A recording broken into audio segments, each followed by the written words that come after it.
A man screamed accusations at his pregnant wife under flickering supermarket lights and drove off into the storm, never knowing the security camera footage was being watched by someone who could buy his entire world.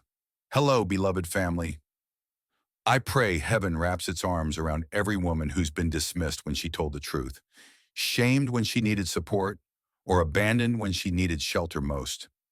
To the healers who comfort others while their own hearts break, to the faithful who kept believing when tests came back negative month after month, to the fighters who chose life even when life chose cruelty, you are seen. You matter. Your story doesn't end in a parking lot. Sometimes rejection isn't the end of your chapter. It's just clearing space for a better author to take the pen. Drop a heart if you believe miracles find us in our darkest moments. Let's begin the story. And please click that subscribe button. She fell in the rain expecting no one to catch her. She woke up in the arms of someone who refused to let go. Late-night drizzle turned the grocery store parking lot into a mirror of neon and oil stains, every surface slick and unforgiving.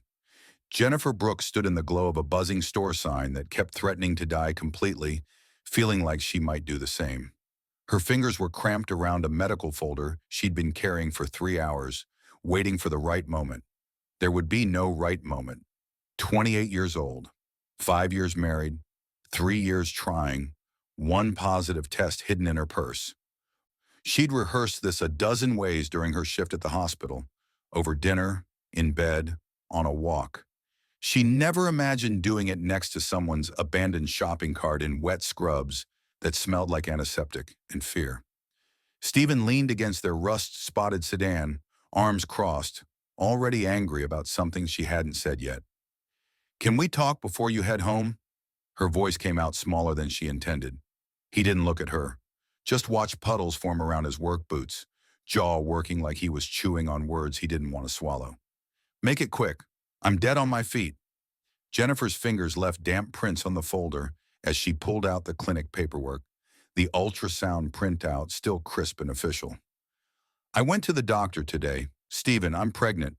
It happened. After everything, it actually happened. 3 seconds. That's how long it took for her entire future to change direction. 3 seconds of Stephen staring at the grainy black and white image, like it was written in a language he refused to translate. Then his expression did something she'd never seen before. It went completely flat, empty, like someone had cut the power. "You're serious right now?" Not a question, an accusation wearing a question's clothes. "What do you mean, am I serious?"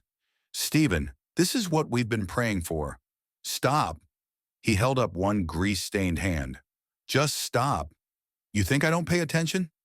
I've been pulling 16-hour days for 3 months straight. I come home, you're already asleep. I wake up, you're already gone. We barely see each other anymore, Jennifer. We barely talk. So you're telling me this pregnancy just magically happened when we've been living like strangers passing in the hallway? The doctor said with your condition, it only takes once. That we got incredibly, my condition." The words came out like battery acid. "Right. My broken body, my medical problems. You work with all those doctors, all those successful men in their clean clothes with their fat wallets, and you come home to a guy who smells like motor oil and can barely keep up with rent. Must have been real tempting to find someone who could actually give you what you wanted." The accusation landed like a slap. Jennifer felt her throat close. "How can you say that?" The folder slipped from her hands, papers scattering across wet pavement. She didn't bend to pick them up. "Stephen, you're my husband. You know me. You know I would never, I don't know anything anymore." His voice was climbing now, pulling attention from other late-night shoppers. "Except the numbers don't lie. Low count means low chances, and low chances means you probably found someone with better odds." "That's not how it works. That's not how any of this works." "Then explain it to me." He was shouting now, full volume, everything they'd kept private for years suddenly on display under grocery store lights. "Explain how my wife, who works in a hospital full of rich guys, suddenly turns up pregnant when we barely touch anymore. Explain how that's my kid. Get away from me."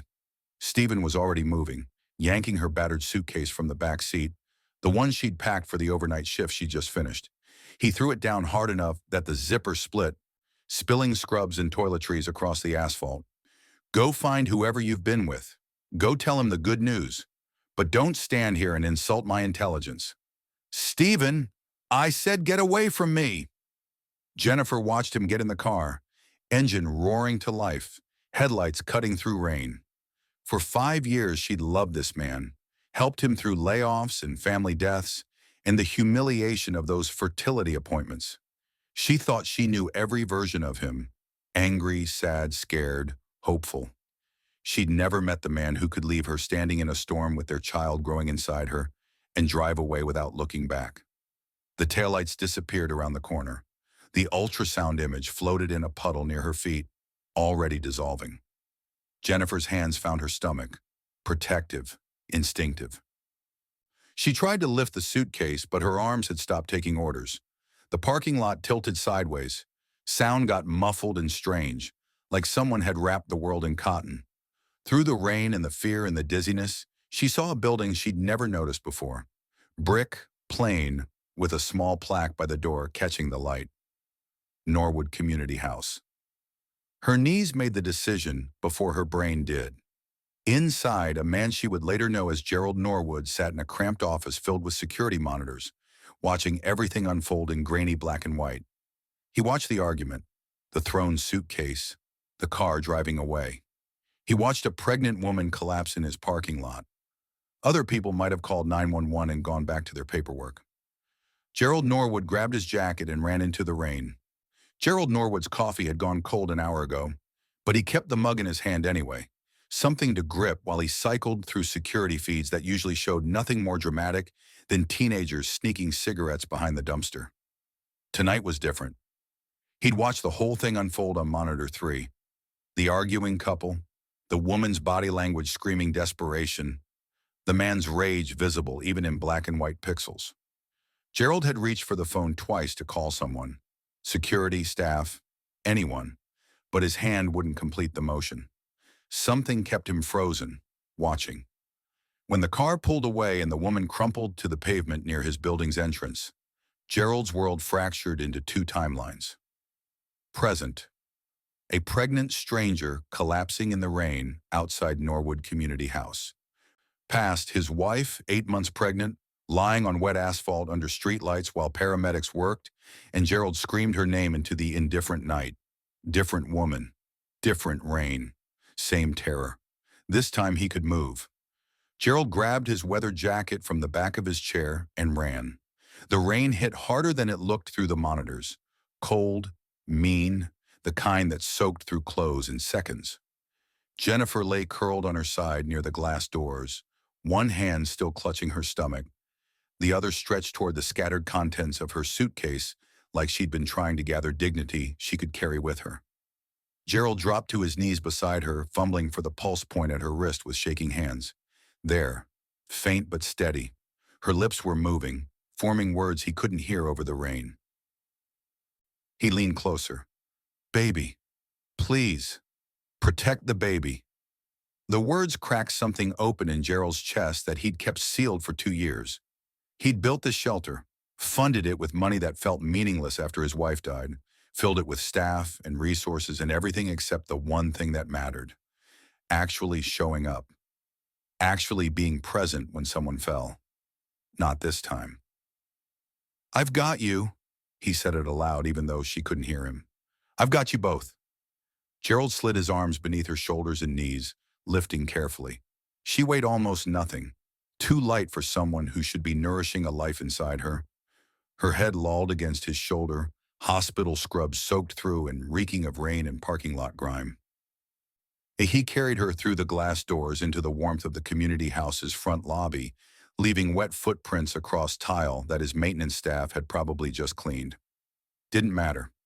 Nothing mattered except getting her somewhere safe, somewhere dry, somewhere that wasn't a parking lot where men drove away from families. Maria, he shouted toward the residential wing, I need medical supplies and blankets in the counseling room. Now! Footsteps came running. Voices asked questions he barely processed. Gerald laid Jennifer on the counseling room's worn sofa, pushing soaked hair back from her face with hands that hadn't stopped shaking. Her eyes fluttered but didn't open. Her lips still moved around that same word. Baby.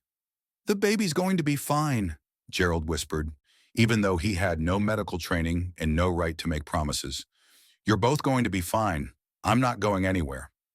Outside, the rain kept falling on an empty parking lot.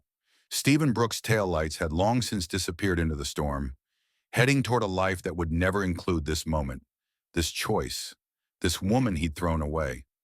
But inside the Norwood community house, under fluorescent lights that hummed too loud and blankets that smelled like donated laundry detergent, a different story was beginning. Stephen drove away from his family that night, but another man stepped into the storm, and he would never walk away.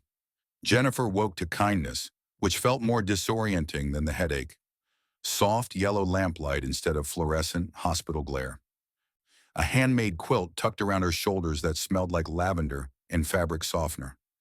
Second-hand furniture that had been chosen with care, mismatched but clean, worn but loved. Through a small window, gray morning light filtered past curtains someone had sewn by hand. She sat up too fast and the room tilted. "Easy there." A woman's voice, warm and practiced. A nurse, or someone nurse adjacent, appeared beside the bed with a blood pressure cuff and the kind of calm that came from seeing crisis daily. "You gave us quite a scare last night. I'm Maria, resident coordinator here at Norwood Community House." "Community House?" Jennifer's throat felt like sandpaper. "Shelter for women in transition. You're safe here." Maria wrapped the cuff around Jennifer's arm, pumping it with efficient gentleness. "Mr.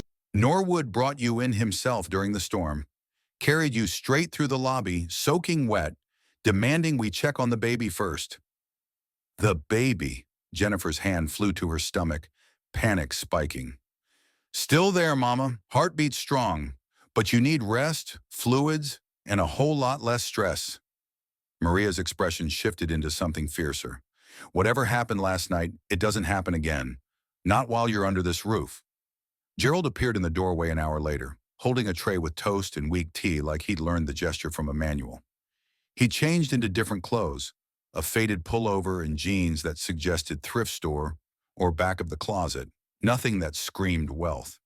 His hair was still damp from a shower, and exhaustion lived in the lines around his eyes. "I'm Gerald Norwood. I manage the facility at night, help run things during the day."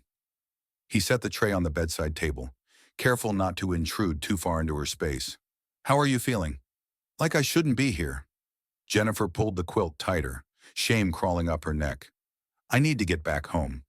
My husband, he didn't mean what he said. He was just shocked about the baby. Once he calms down." "You collapsed in a parking lot."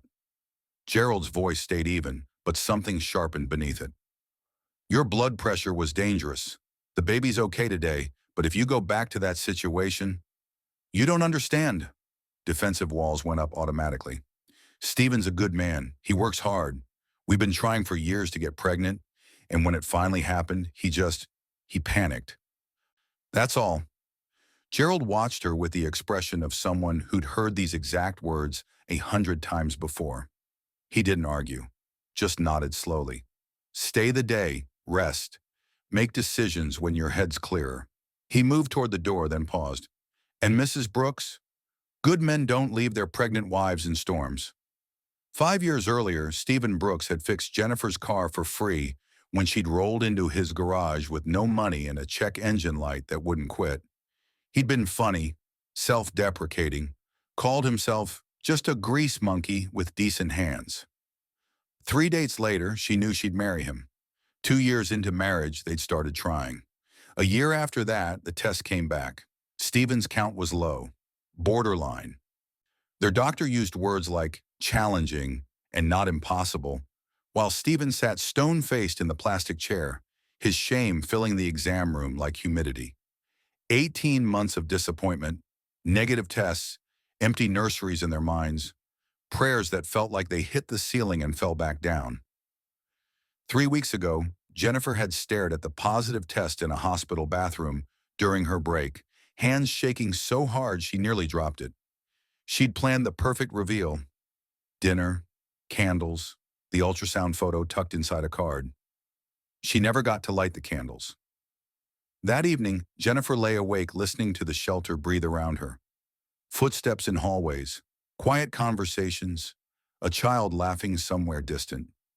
Through the thin walls, she heard staff talking near the nurse's station. Did you see Mr. G carrying her in last night? Man was soaked through. He's been sleeping even less than usual. I think he's checking the monitors every 20 minutes. He's got a gift for showing up exactly when someone needs him. And the funding he brings in? This place would have closed years ago without his donations. Jennifer's eyes drifted to the window, where darkness pressed against glass. Somewhere out there, Stephen was probably in their apartment, maybe regretting his words, maybe not. Down the hallway, Gerald Norwood stood outside Jennifer's door, longer than any facility manager needed to, listening for sounds of distress, for crying, for anything that meant she needed help she wouldn't ask for. Inside, Jennifer finally whispered to the quiet room, "Just one night. I'll stay, just one night." Gerald heard it through the door and let himself breathe. One night was a start. One night became three. Three became a week. Jennifer fell into the shelter's rhythm the way you fall into water, initially fighting it, then surrendering to the current.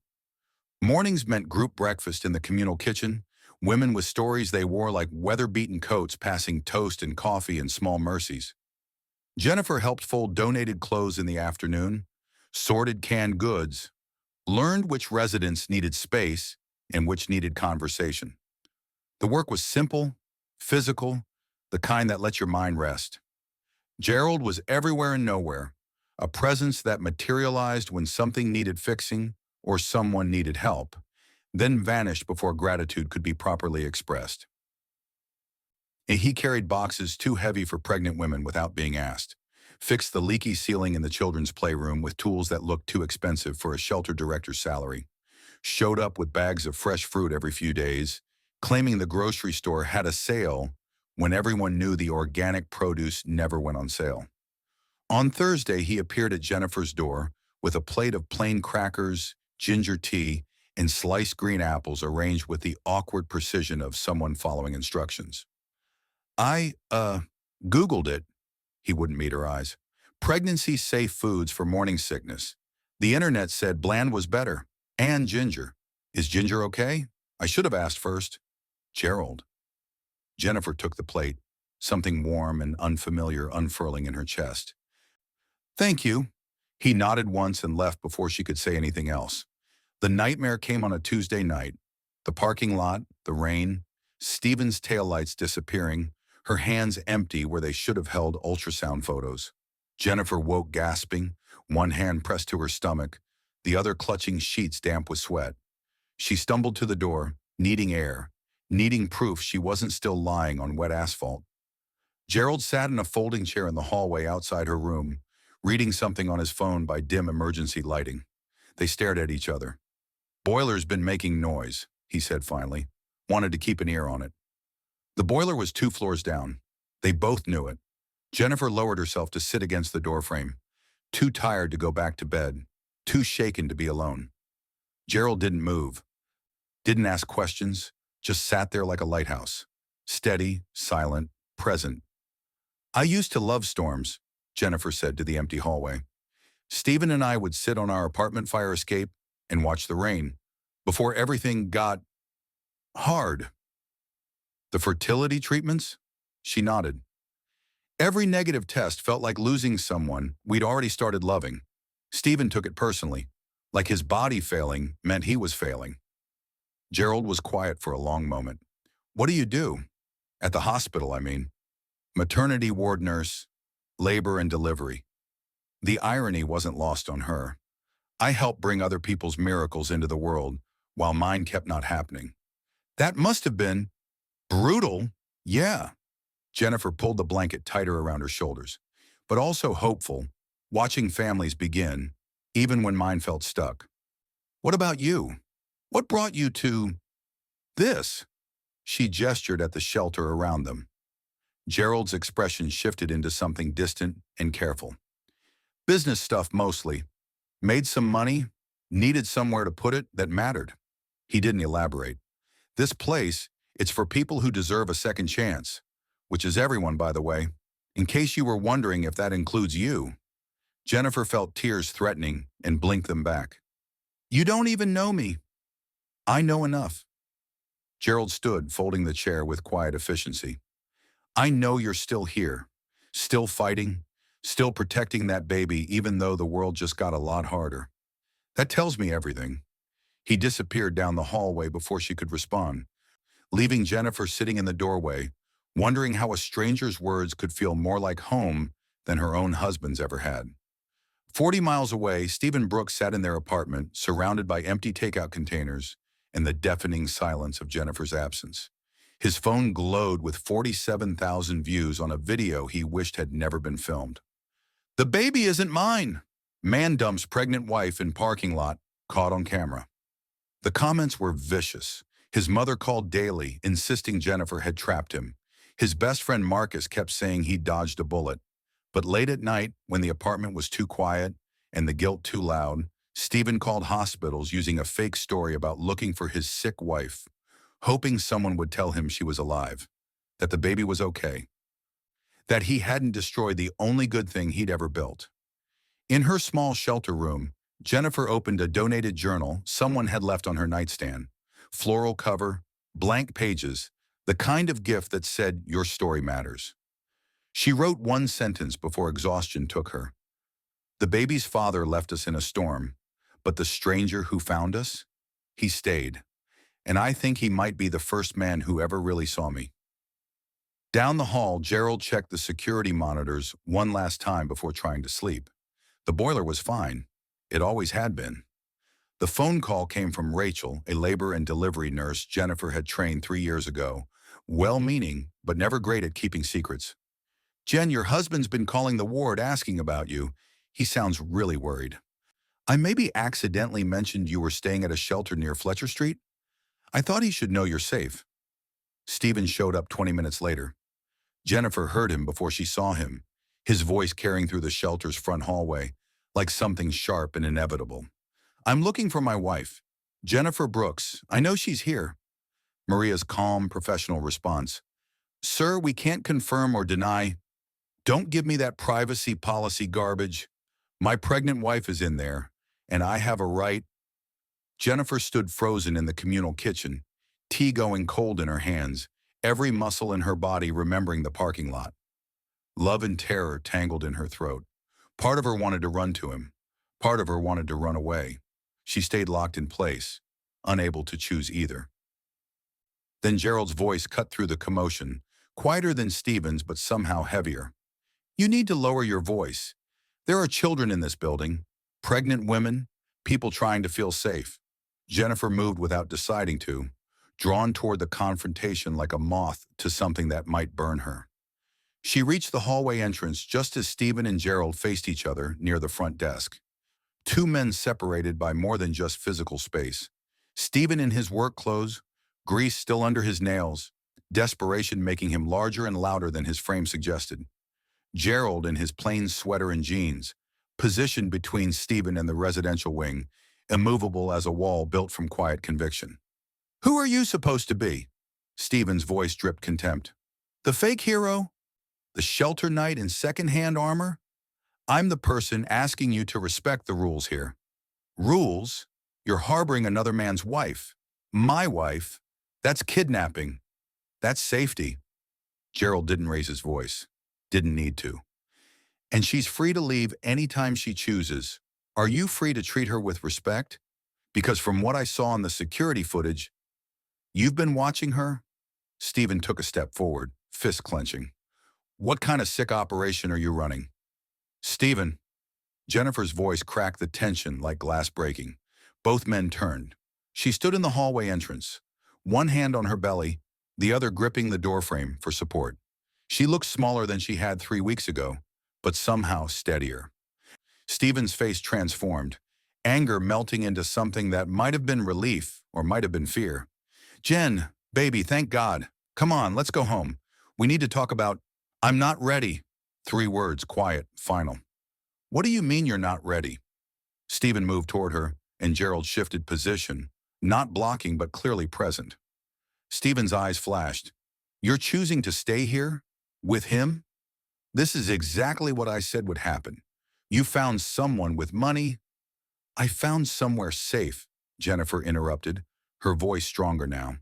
Somewhere I don't have to wonder if the person who's supposed to love me is going to call me a liar, or throw my things in the rain, or leave me collapsed in a parking lot. I was angry. I'm sorry. But you can't expect me to just believe. Stephen's voice climbed again. Old accusations creeping back in. That baby isn't mine. You know it isn't. The math, the math is that you're standing in a women's shelter yelling at your pregnant wife. Maria had appeared with two security volunteers, her expression professionally neutral. Sir, you need to leave. Now. This isn't over, Stephen shouted as they guided him toward the door. I'm going to prove what really happened. Everyone's going to see who she really is. Who he really is. The door closed on the rest of his words, leaving silence that rang louder than his shouting. Late that night, Jennifer found Gerald in his office, surrounded by paperwork he wasn't actually reading. I'm sorry. She stood in the doorway, exhausted. For the scene. For bringing that chaos here. Gerald looked up and something in his expression made her chest tight. Jennifer, you didn't bring anything except yourself and a baby who deserves better. None of what happened today is your fault. He paused. You have the right to safety, even from your husband, especially from your husband.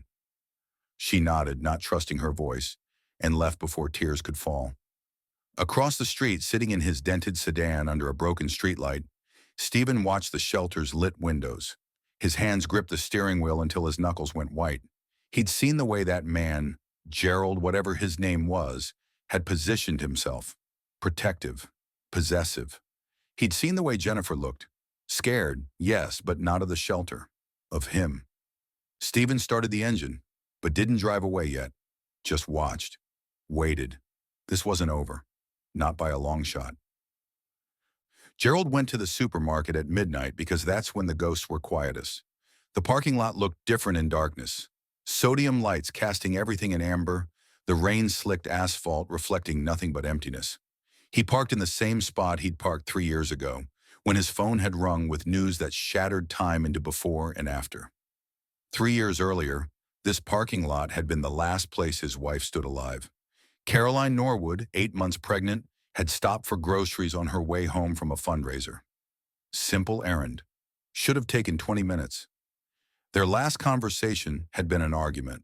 Him on a conference call in Singapore, her voice tight with loneliness over the phone. You're building shelters for strangers while I'm alone building our nursery. When does your family get to be the priority? He'd promised to be home for the birth. Had meant it. The phone call came at 2 a.m. Singapore time. Drunk driver, head-on collision, paramedics tried for 40 minutes. They saved neither Caroline nor the daughter they would have named Grace. Standing in this parking lot 3 years ago, Gerald had watched them load the covered stretcher, rain mixing with something on his face he couldn't name. He'd built an empire but couldn't save the only two people who mattered. He built the shelter 6 months later with money that felt meaningless. Wealth he'd chosen over presence, success he'd picked over showing up. You're here late, Gerald startled. Jennifer stood under the supermarket's overhang, holding a small bag, her coat pulled tight against the cold. Couldn't sleep, he said. You, craving pickles. Very cliché. She moved closer, studying his face in the amber light. You look like you've seen a ghost. Something like that. They stood in silence, breath fogging in cold air. Jennifer finally asked the question she'd been carrying. Why do you care so much? About the shelter? About me? Gerald looked at the parking space where his wife had died and decided Jennifer deserved some truth. I lost someone here. My wife. She was pregnant. The words came out flat, factual, the only way he could say them. Drunk driver, I was halfway across the world building things I thought mattered more than being present. When you collapsed in that parking lot, I saw her. And I thought, maybe I get one chance to show up when it counts. Jennifer's hand found his arm, gentle pressure through his jacket. Gerald, I'm so sorry. Don't be. Just let me help. That's all I'm asking. The letter arrived the next morning. Official hospital letterhead, Jennifer's OB/GYN signature at the bottom. Jennifer read it 3 times in her small shelter room, each pass making her hands shake harder.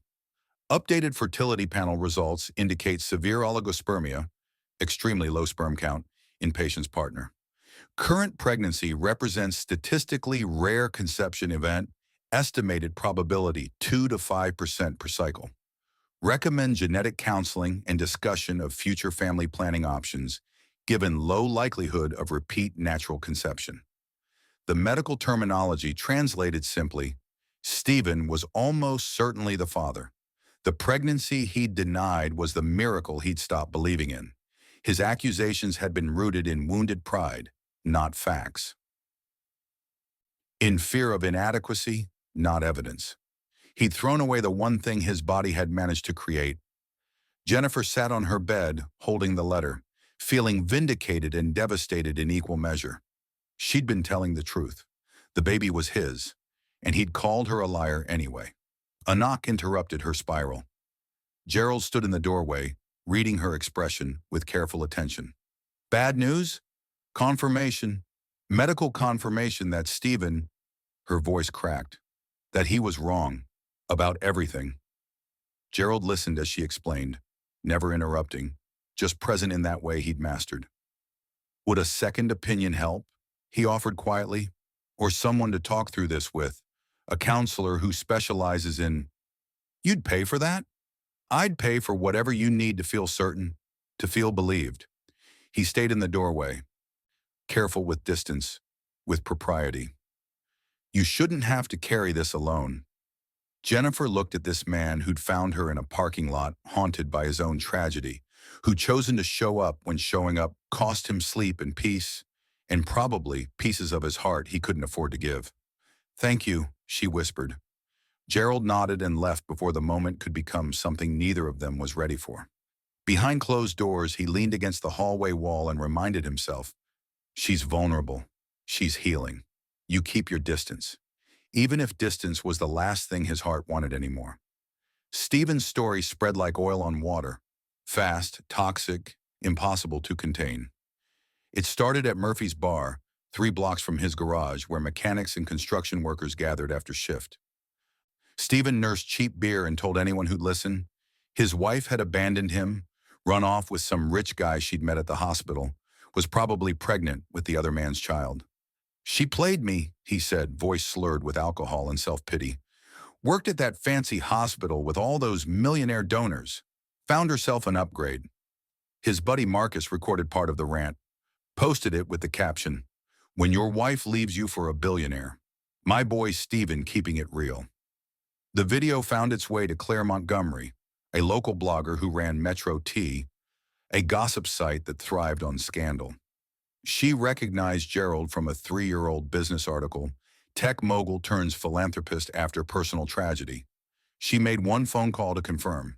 Then she published, Metro T exclusive, mechanic versus billionaire.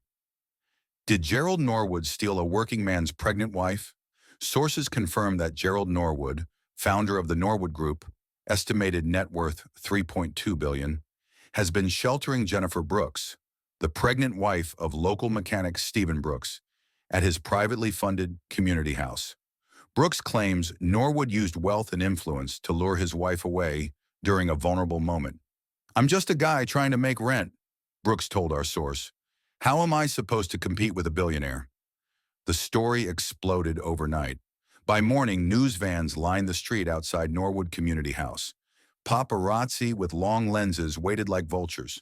When Jennifer left for her prenatal appointment with Maria accompanying her, cameras flashed from every angle.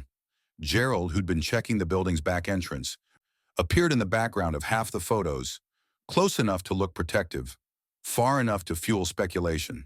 Headlines multiplied. Billionaire's secret shelter romance? Pregnant nurse caught between husband and philanthropist. Stephen Brooks speaks out, he bought my family. Jennifer saw the articles on Maria's phone and felt the world tilt. $3 billion? She stared at Gerald across the shelter's office, the printed articles scattered between them like evidence.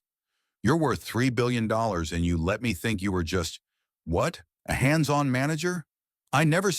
You never said anything. That's the problem. Her voice climbed, months of stress finding a target. You let me assume. You wore thrift store clothes and talked about business stuff and fixed boilers like you were. Like you were normal. I am normal. Gerald's voice stayed level, but something cracked beneath it. I'm a man who lost everything that mattered and tried to build something that might balance the scales. The money's it's just numbers in accounts I don't touch. Numbers that Steven's using to destroy me. Jennifer held up her phone, showing comment sections she shouldn't have read. Gold digger, home wrecker, probably planned this from the start. Now I'm the villain, the mechanic's wife who traded up. You turned my crisis into a PR scandal. I didn't turn anything into... Gerald stopped himself, running hands through his hair. Jennifer, I hide who I am because the second people know about the money, I stop being human. I become an opportunity, a story, a problem to solve, or a wallet to access. I just wanted to help you without all the... He gestured helplessly at the chaos outside. This. Well, you failed. The words came out harsher than she meant. Because now we're both stories, and Stephen gets to play the victim while I look like exactly what he called me. Maria knocked, entered without waiting. The Norwood Foundation called. They want to do a press Q&A, domestic abuse awareness, shelter funding, getting ahead of the narrative. No, Jennifer's response was immediate. Absolutely not. It might help. Help who? Him, she pointed at Gerald. I'm not standing in front of cameras playing the rescued damsel, so billionaire philanthropist looks good. I won't be the mechanic's wife who chose money.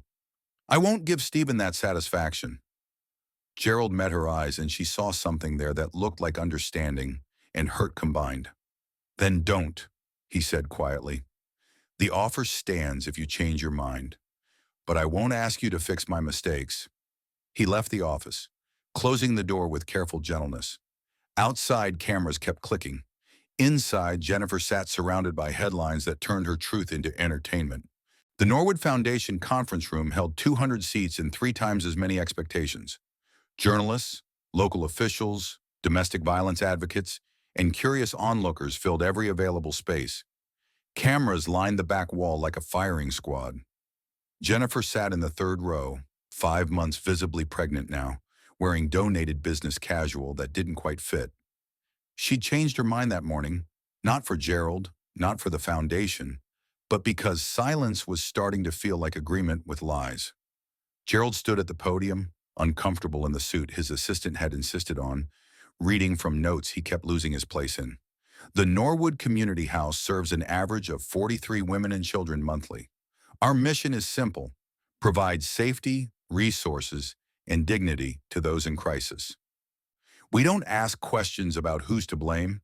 We just offer shelter when there's nowhere else to... The back doors slammed open.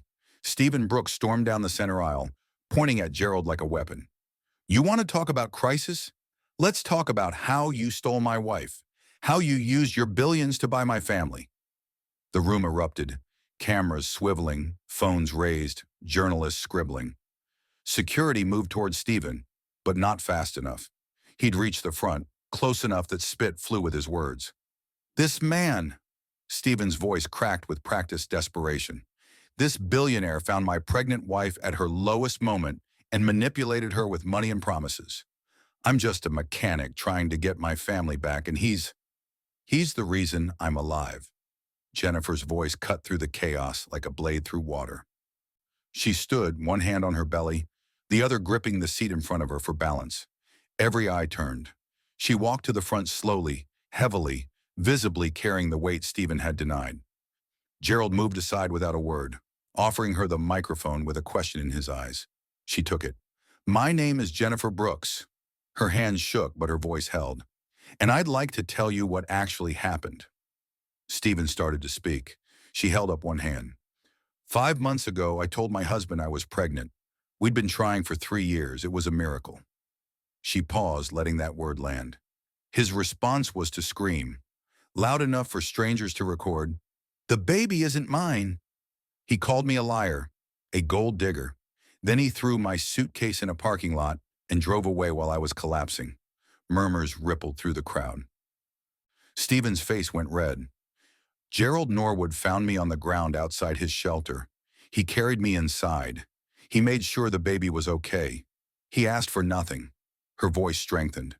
Not once, in 5 months of staying at his facility, has he disrespected me, pressured me, or treated me as anything other than a human being who deserves safety and dignity.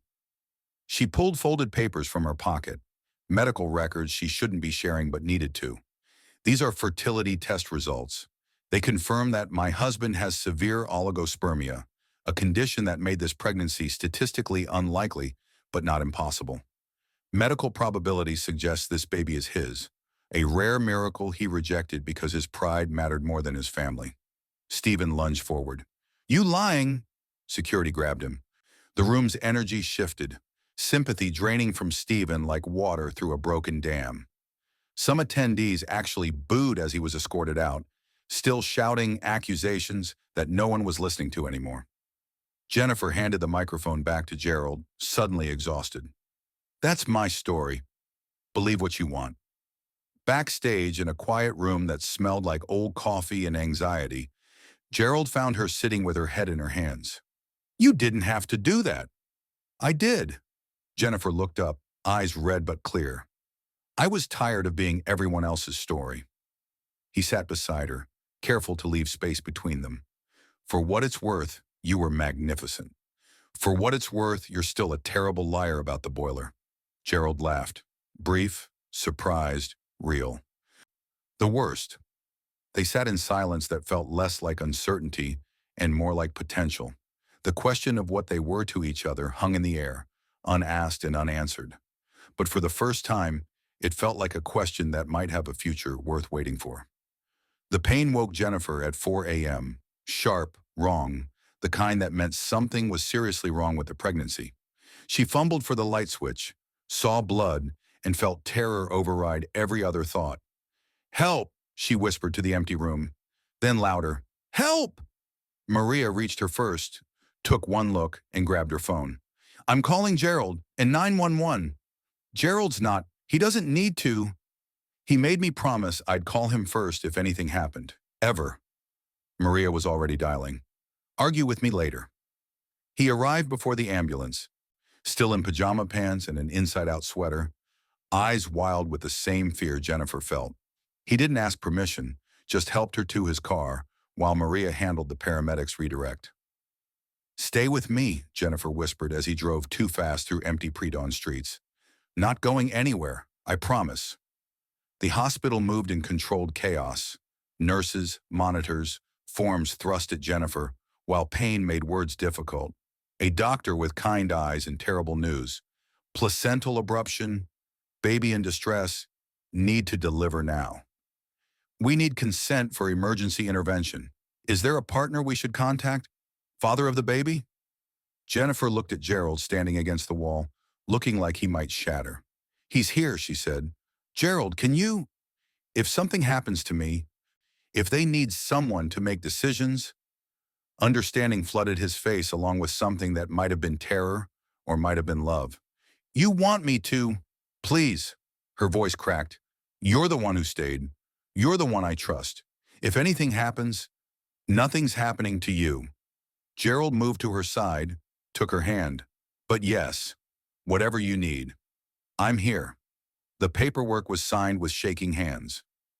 Gerald Norwood listed as emergency contact, medical proxy, the person responsible if the worst happened. 2 floors down, Stephen Brooks burst through the emergency department entrance, hospital gossip having reached him through his mother's friend who worked registration. "My wife's here. Jennifer Brooks, maternity ward." Security recognized him from the photos, the viral video, the press conference, the restraining order currently being processed. "Sir, you're not listed as cleared to." "That's my wife, my baby." Stephen tried to push past, desperation making him dangerous. "I have rights. You can't keep me from my own son." 3 security guards formed a wall. Behind them, the maternity ward doors stayed closed. "Sir, without the patient's consent and given the ongoing legal situation, we cannot allow."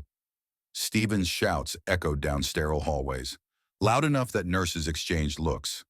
loud enough that someone called for police backup. He screamed about his rights, his child, theft and conspiracy, and billionaires buying families. No one let him through. Behind the delivery room doors, Jennifer gripped Gerald's hand like an anchor, while doctors worked with controlled urgency. They wouldn't let him in the operating theater but positioned him just outside the curtain where she could hear his voice. "You're doing great," he said, steady despite everything. "Few more minutes. Stay with me." Scared, she managed between contractions and medical procedures she couldn't see. "I know. I'm here. Not leaving. I promise." The baby came in a rush of activity Jennifer couldn't track. Voices overlapping, machines beeping, then silence that lasted a lifetime. Then, a cry. Small, angry, alive. "It's a girl," someone said. "She's breathing on her own." Jennifer started crying, relief and joy tangled into something too big for her body. Through the curtain gap, she saw Gerald with his face in his hands, shoulders shaking. They brought the baby to her, tiny, red, perfect.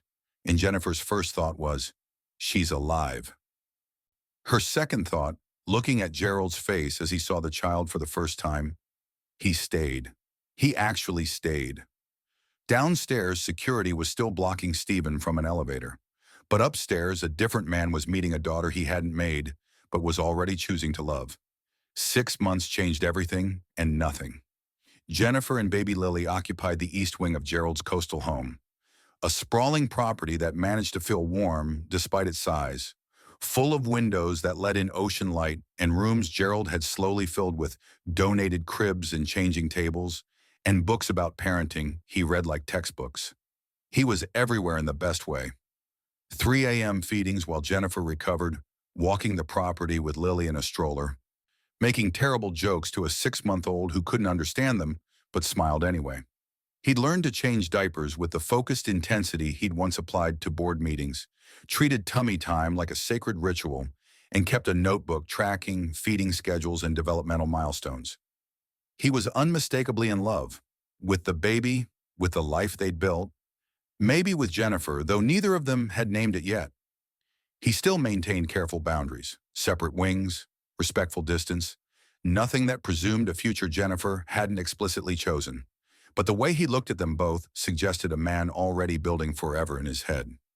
Legal paperwork stacked up slowly, protective order extended through Lily's first birthday, paternity test completed at the court's request, 99.97% probability Stephen Brooks was biological father, birth certificate still blank where father should be listed.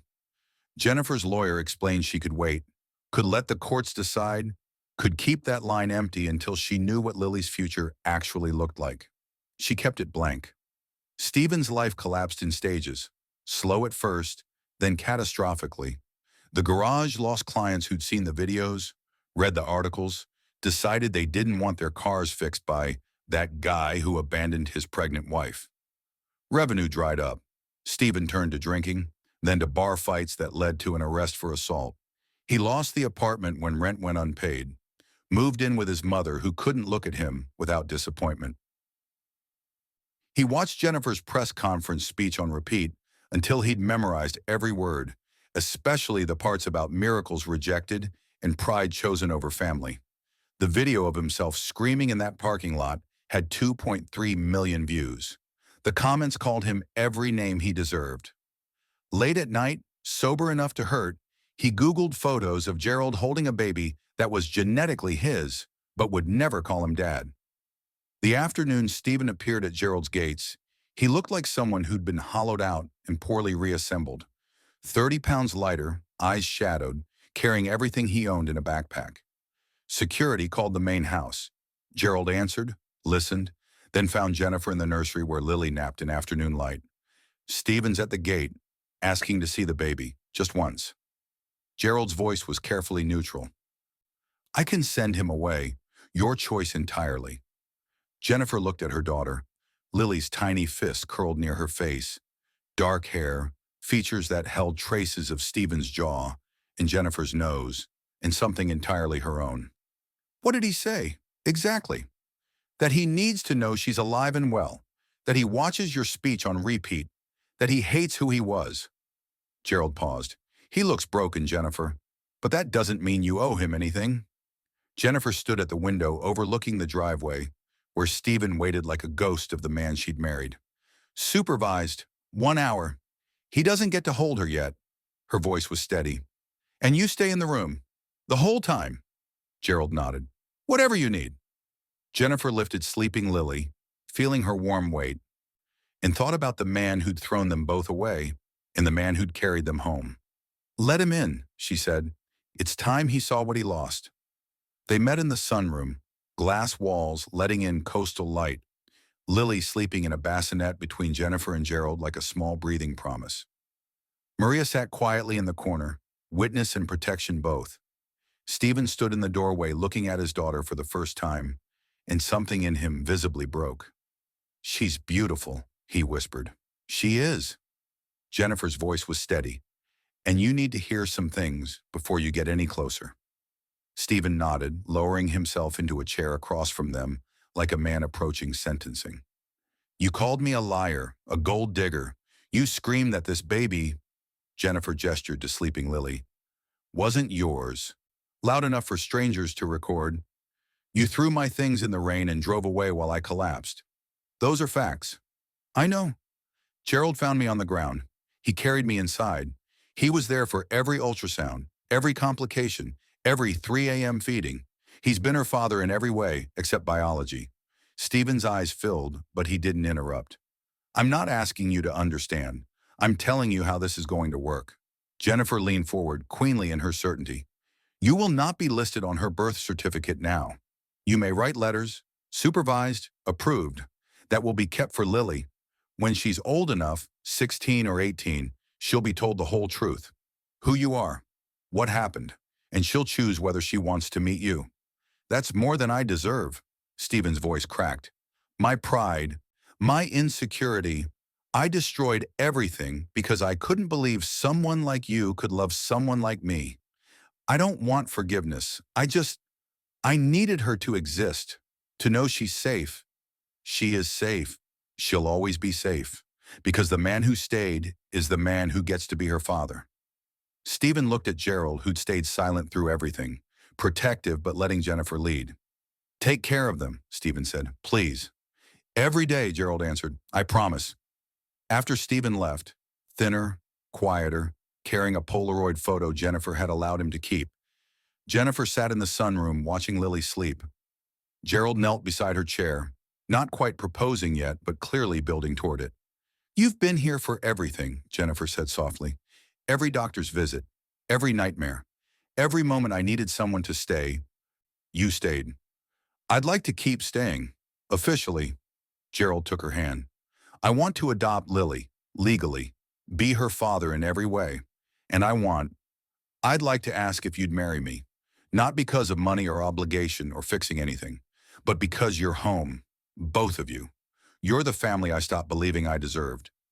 Jennifer felt tears coming, the good kind this time. Yes, to all of it, but not because you're a billionaire or because you saved me. Because you saw me on the ground and decided I was worth picking up. Because you stayed through every storm. Gerald kissed her hand, careful and reverent. I'll always stay. 3 months later, they married in the shelter's small chapel. Intimate, simple, witnesses who'd watched their story unfold. Lily cooed from Maria's arms during the vows. The adoption papers were signed the same week, Gerald's name officially replacing the blank line on Lily's birth certificate. Father, permanent, chosen. They walked the coastal property in evening light, Jennifer, Gerald, and Lily, building ordinary moments out of extraordinary second chances.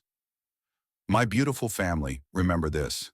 The night he shouted, "The baby isn't mine," he thought he was ending our story. But God was already writing the next chapter. A stranger was listening through security cameras, someone who would adopt what another man threw away. When a woman stands back up from the rain, she doesn't just survive. She builds a home where storms can't reach her child again. She finds a man who knows that love isn't about biology or wealth. It's about staying when leaving would be easier. May every woman know her worth. May every child know protection. And may every heart understand that families aren't just born. Sometimes they're chosen, built and blessed by hands that refuse to let go. This is our story, and we're finally home. The end. Thank you for staying until the end. Beautiful family. Jennifer's story reminds us that endings can become beginnings, and sometimes the family we build is stronger than the one that broke us. If this story touched your heart, please subscribe, like, and share it with someone who needs to remember their worth. Drop a comment telling me what moment hit you hardest. Your voice matters here. Until next time, remember, you are seen, you are valued, and your story isn't over. Stay blessed.